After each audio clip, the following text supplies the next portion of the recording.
আসসালামু আলাইকুম প্রিয় দর্শক, দর্শকের কথা অনুষ্ঠানে আপনাদের সকলকে আমন্ত্রণ জানাচ্ছি। আজকে আমরা গত রাতে যে কন্টেন্টটা আপ করেছিলাম, যেটা শিরোনাম ছিল ইতিহাসের সবচেয়ে সুন্দর নির্বাচন, কিন্তু কীভাবে। এই ভিডিওটা আমরা করেছিলাম যে ইংল্যান্ডে যে আমাদের অন্তর্বর্তীকালীন সরকারের প্রধান উপদেষ্টা ডক্টর মোহাম্মদ ইউনূস গিয়েছেন ওনার একটা ব্যক্তিগত পুরস্কার নেওয়ার জন্য, এবং ওখানকার বিভিন্ন রকম নীতি নির্ধারণী ব্যক্তিবর্গের সঙ্গে বৈঠক করার জন্য। সেই অনুষ্ঠানটা নিয়ে, সেই তার যাওয়া নিয়ে এবং বৈঠকগুলো নিয়ে এই আলোচনাটা আমি করেছিলাম। গত রাতে সেটা অন এয়ার হয়েছে এবং এরই মধ্যে প্রচুর মন্তব্য এসেছে। সেখান থেকে কয়েকটা মন্তব্য আমি আপনাদেরকে পড়ে শোনাচ্ছি এবং কিছু কিছু ক্ষেত্রে আমারও কিছু মন্তব্য আপনাদেরকে জানাবো। প্রথম যে মন্তব্যটা আমি পড়ছি সেটা লিখেছেন মোহাম্মদ ফুরকান। তিনি লিখেছেন, যত কথা আপনি ইউনূসকে নিয়ে বলেছেন গত 10 মাসে, তার 10% যদি আপনি হাসিনাকে নিয়ে বলতেন তাহলে মনকে বুঝাইতাম। মিস্টার ফুরকান, আপনার অবগতির জন্য জানাচ্ছি, হাসিনা যখন ক্ষমতায় ছিলেন, হাসিনা সরকার যখন ক্ষমতায় ছিলেন, তখনও কিন্তু আমি একই ভঙ্গিতে কথা বলতাম। হয়তো ফ্রিকোয়েন্সিটা একটু কম ছিল, এটাও ঠিক, এটা অস্বীকার করবো না। ফ্রিকোয়েন্সি কম থাকার কারণও আছে। সেই কারণটা হলো ডক্টর ইউনূসের এই সরকারকে নিয়ে আমাদের প্রত্যাশা ছিল বেশি। যখন বড় প্রত্যাশার মৃত্যু ঘটে তখন মানুষ আহত হয় বেশি। হাসিনা সরকারকে নিয়ে তো আমাদের সেরকম কোনো প্রত্যাশা ছিল না, কারণ আমাদের জানতামই যে উনি একটা স্বৈরাচারী শাসন কায়েম করেছেন। যে কারণে এ সময় একটু বেশি আপনার কাছে মনে হচ্ছে। আরও একটা কারণ আছে, ওই সময় যতটা ভীতিকর পরিবেশ ছিল দেশে, এই সরকারের আমরা ততটা নেই। কাজে এখন একটু হয়তো একটু বেশি শোনা যায়। এটা কেবল আমার না, আরও অনেকেই বলেন। তারপর আমি বলবো, আগের সরকারের আমলেও শত ভীতি এবং শত প্রতিকূল অবস্থাকে মাথায় রেখেও যে কয়জন লোক দেশে বসে সেই সরকারের সমালোচনা করেছে, আপনি নিশ্চয়ই মানবেন সেই তালিকার মধ্যে আমার নামটাও আছে। কাজে একেবারে আমি কেবল তখন কিছুই করিনি, এখন খুব করছি, বিষয়টা কিন্তু অনেকটা ওরকম নয়। এই মতামতটা লিখেছেন মিজানুর রহমান। তিনি লিখেছেন, আলোচনাটি বিএনপি কেন যমুনায় করাতে পারল না? খুসরু সাহেব যদি লন্ডনে যেতে পারে, তারেক রহমান কেন দেশে এসে বৈঠক করতে পারল না? ভাই, আপনার এই প্রশ্নের জবাব আমার কাছে নেই, তবে আপনার প্রশ্নটা আমি গুরুত্ব দিই। এরপরের মন্তব্যটা লিখেছেন মোর্শেদ আনোয়ার। তিনি লিখেছেন, ইউনূস চরম মিথ্যাবাদী একজন ব্যক্তি। তিনি হাসিনার মডেলের মতো আরেকটি বিতর্কিত নির্বাচন আয়োজন করবেন।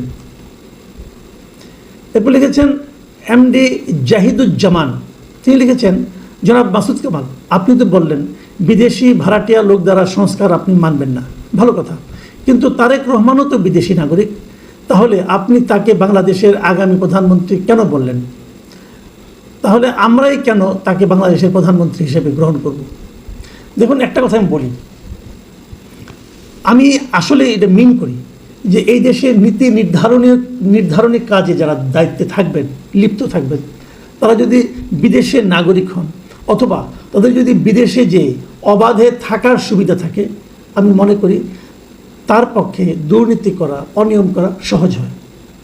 আমি মনে করি এটা হওয়া উচিত না। সে যে কোনো পর্যায়ে হোক, সেটা আপনার সরকারি কর্মচারী পর্যায়ে হোক, অথবা রাজনীতিবিদ পর্যায়ে হোক, অথবা সরকারের কোনো উপদেষ্টা কিংবা মন্ত্রী পর্যায়ে হোক।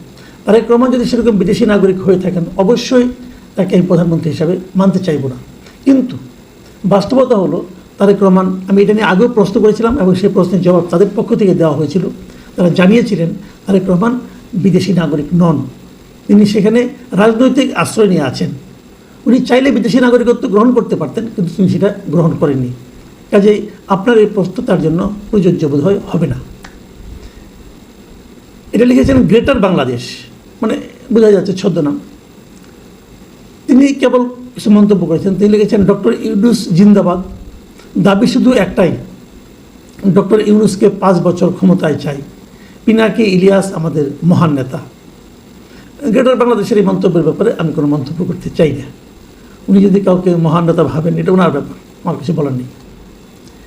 এ লিখেছেন আমির সৈয়দ। তিনি লিখেছেন, ভাই, আজ আমি নিজে ব্রিটিশ প্রধানমন্ত্রীকে দেখলাম পার্লামেন্টে যাওয়ার পথে। আমরা যখন পার্লামেন্টের সামনে ইউনূসের অত্যাচারের বিরুদ্ধে প্রতিবাদ করতেছিলাম, তখন তিনি হাত নাড়ান এবং একটা হাসি দেন। আপনাদের শফিক যে কত বড় মিথ্যাবাদী তা বলার বাহুল্য নেই। যেমন ইউনূস তেমন শফিক। যে বোঝা যাচ্ছে উনি বোধহয় ব্রিটেনেই থাকেন, যে কারণে উনি এটা দেখেছেন। এরপরে মন্তব্যটা লিখেছেন মহিরুল ইসলাম। তিনি লিখেছেন, আপনাকে সাথে নিয়ে যাওয়া উচিত ছিল। আপনি কি সাথে যেতে পারলে সব কিছু সঠিক হতো? আমি একটা জিনিস প্রায় বুঝি না, সেটা হলো গিয়ে যখনই আমি কোনো কিছু একটা সমালোচনা করি, তখন অনেকেই আছেন আপনাদের মতো যারা মনেই করেন যে আমি বোধহয় বিশেষ কোনো সুযোগ সুবিধা না পেয়ে এরকম মন্তব্য করছি। বিষয়টা সেরকম না। আমি সঙ্গে গেলেই কি না গেলেই কি, আমি যে কথাটা বলতে চাই, যেটাকে আমি সত্য মনে করি সেটাই বলি। আর আগেও আমি বলেছি এবং আপনাকে আরেকবার স্মরণ করে দিচ্ছি যে কোনো কিছু না পাওয়ার বেদনা থেকে আমি এমনটি বলি না। আমার পাওয়ার কোনো সুযোগ কখনোই হবে না, কারণ আমি কখনোই সরকারের কোনো পদে আমি যাব না। এটা আমি আগেও বলেছি, এখন আবারও বলছি। কাজেই এই ধরনের কথা আমার জন্য মনে হয় প্রযোজ্য হবে না। নূর মোহাম্মদ লিখেছেন, আপনি বহুত পণ্ডিত। যে দলটার 90% নেতাকর্মী হত্যাকাণ্ডের সঙ্গে জড়িত, সেই সব নেতাদের ভোট দিয়ে সংসদে পাঠাতে হবে। পূর্বে আওয়ামী লীগে ভোট দেওয়া ভোটাররা আবারও খুনিদের ব্যালটে খুঁজবে, সেটা আপনার মাথায় আসলো কিভাবে? ভাই, এখানে একটা জিনিস আমাদের মাথায় রাখতে হবে। আপনার এই বক্তব্যটা, আপনি আমাকে পণ্ডিত বলেছেন, বুঝেছি আপনি আমার উপর ক্ষিপ্ত হয়ে গেছেন। আপনি ক্ষিপ্ত হতেই পারেন, কোনো সমস্যা নেই।